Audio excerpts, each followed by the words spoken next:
As damage assessments continue across the state, many homeowners are finding out they're on their own when it comes to the repair bill.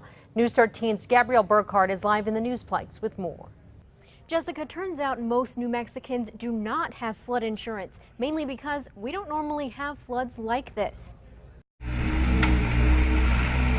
Nearly a week after floodwaters brought a mudslide into Charlie Trujillo's Taylor Ranch home, he's salvaging what he can. We have a storage bin here. We're having to empty out the entire first floor. He's one of many New Mexicans who don't have flood insurance, a growing statewide problem after unprecedented floodwaters ravaged through the state, destroying roads and homes.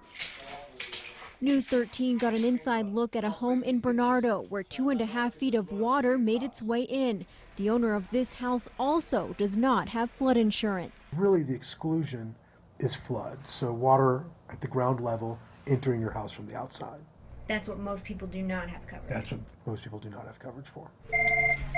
This State Farm Insurance Agency has been busy this week with claims, but unless FEMA says you live in a flood zone and your mortgage company requires it, insurance agent Matt Kunkel says chances are you don't have flood insurance. First of all, you hate it for the people. Hopefully you do have the insurance in place that can help cover that.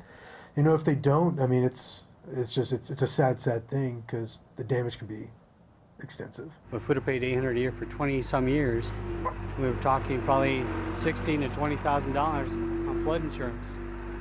So it's like, you know, can you better use that $16,000 to $20,000 on something else? Of course, but you never know when something like this is going to happen. Today, workers continue to move the massive mound of mud from Trujillo's backyard. It's progress, but there's still a lot of cleanup ahead.